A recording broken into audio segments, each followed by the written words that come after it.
a little bit.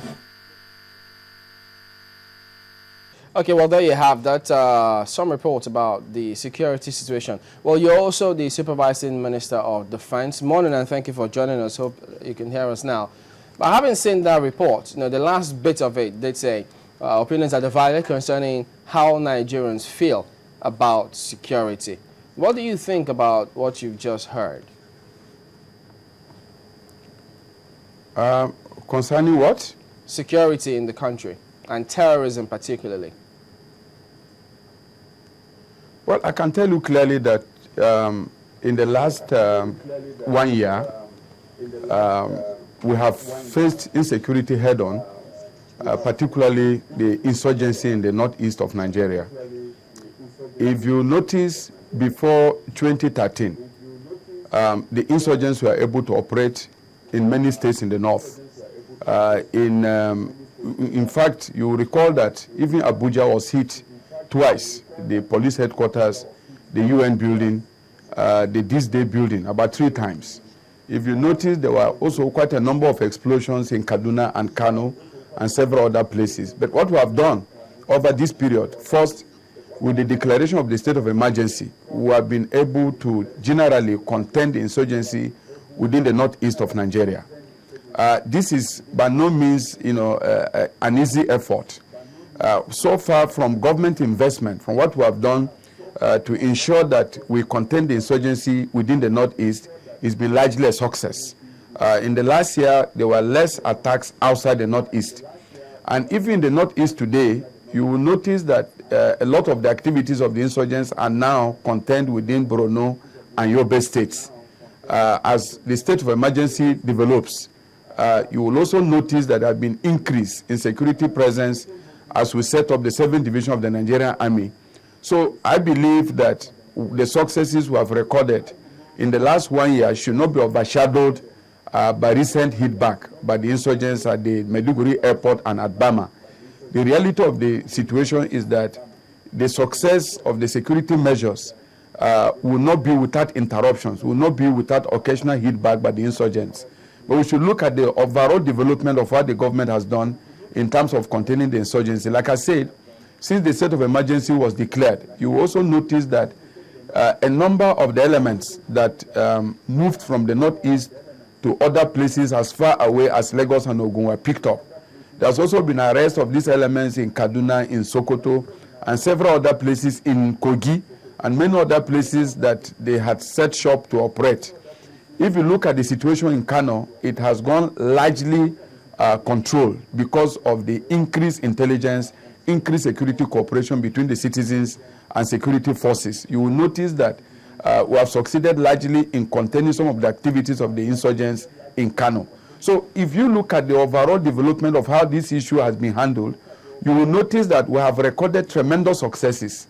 Are there challenges? Yes, there are challenges because we are fighting an urban and rural guerrilla warfare. We are not fighting a standing army. We are fighting people that wear civilian uniform, that live in congested cities, that strike and run back. So we are not fighting a standing army. And so long as this is a guerrilla war, there will be occasional attacks, surprise attacks by the insurgents. But the overall war, I believe that the federal government and Nigerians are winning. So we need to be patient. Like I've continued to say on several occasions, if you look at Pakistan, Pakistan has fighting insurgency for up to 10 years. If you look at Iraq, insurgency has been in Iraq for more than 10 years. And they are still hitting occasionally in Baghdad or in many parts of Pakistan. So Nigerians must understand that this is not a regular conventional war between a standing army and rebels that are wearing uniform. So we believe that what Nigeria has done is even more successful than Pakistan and several other countries that have been containing. In those countries, they have had more widespread attack than we're having in Nigeria today.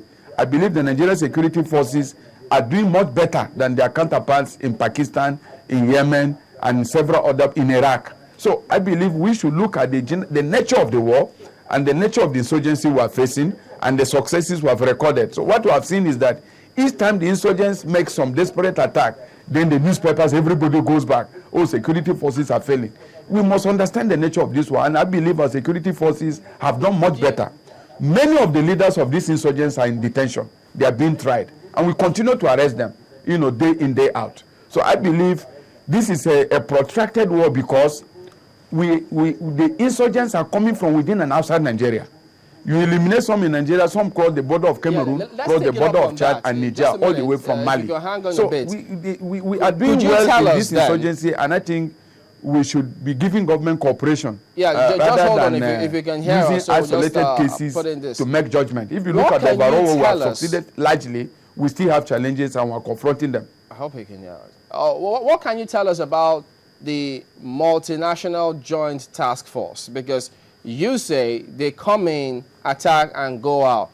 Is the multinational joint task force failing in their responsibilities? Why is it still a surprise, really, or why do the attacks come as surprises to us? The multinational joint task force is not the multinational joint. The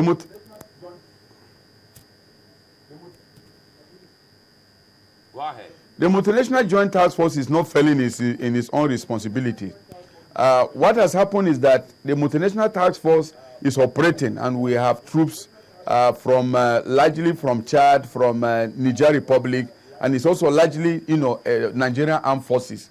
But the multinational task force is not necessarily large enough to contain the entire boundary of Niger, of Chad, and Cameroon. There are weak spots, for example. There is weakness at the Cameroon border. And we have seen over and over again that these insurgents have been largely using the Cameroon border, in recent times. They used to also penetrate from Chad.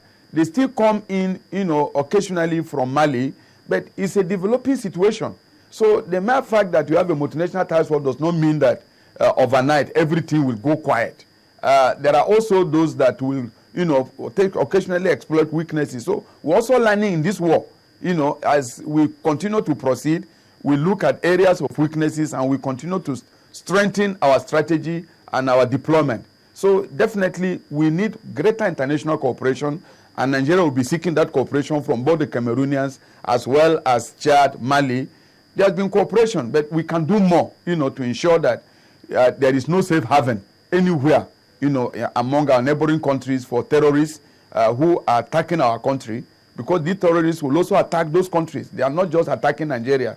The reality is that this is an international war, and Nigeria is bearing the burden of this war at the moment.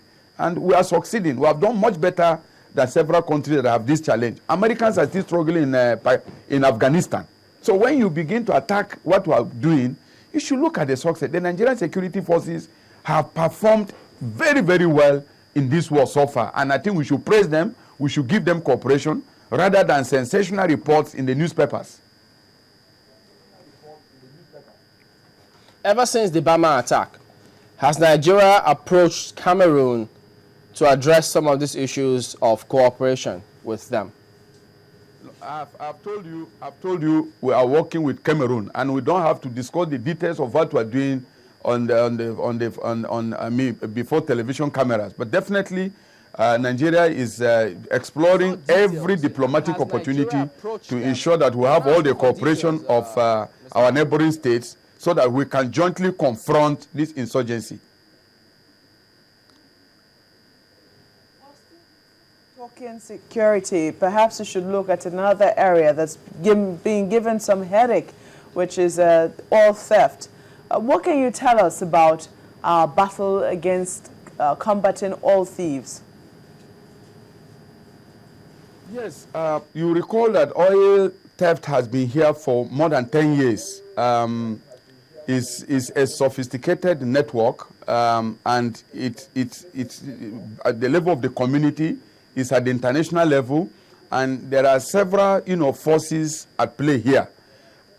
Definitely, it's unacceptable that our country should lose its oil wealth illegally to thieves, whether they are Nigerians or foreigners, and it is the responsibility of our country, our government, to stop it. We've been fine-tuning every strategy to contain it, particularly using the Nigerian Navy and the armed forces together. There has been a step-up activity in the last year, and if you look at the report that the Navy gave recently in Calabar, there has been some quite considerable success in stemming the tide. We still have challenges, and we are working along again with our security forces to explore every opportunity, including the use of technologies to ensure that this is done. We are also resorting also to the use of drones to monitor, the area, to ensure that there is contact. So systems are being deployed, but we will need a little more time. It's an ingrained system that has been there for a very long time, and I think that this challenge is what we must meet, and the president, the armed forces, we are all committed to ensuring that we continuously reduce the incidence of oil theft until it comes down to zero. So we'll have heightened activities again in 2014 as we move forward to contend this. But let me call on all citizens to also help giving information and cooperating with the government to ensure that we bring this situation to a speedy end. So it's a commitment, and we're working hard on it. Well, I think that's the area I just want to come in, and we're talking about the area of intelligence and information sharing. How have we been able to, well, should I say, harness all of that potential, and as well as even act on information that comes from the citizens? Yeah,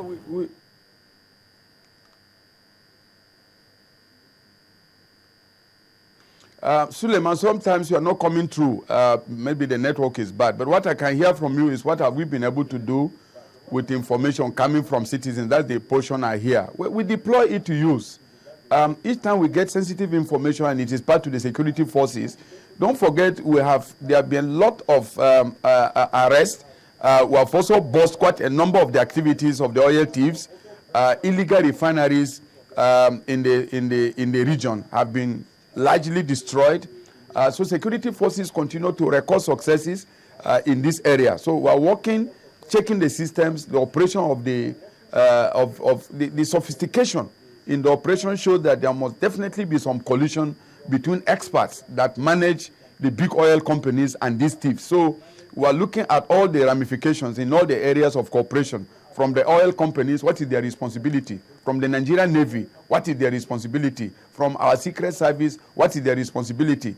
So we are getting this and also reaching out to countries where we believe are the destination for this crude oil theft. So we are monitoring it. I believe that a lot more will be done, and we are going to do everything we can to bring this ugly situation, under control.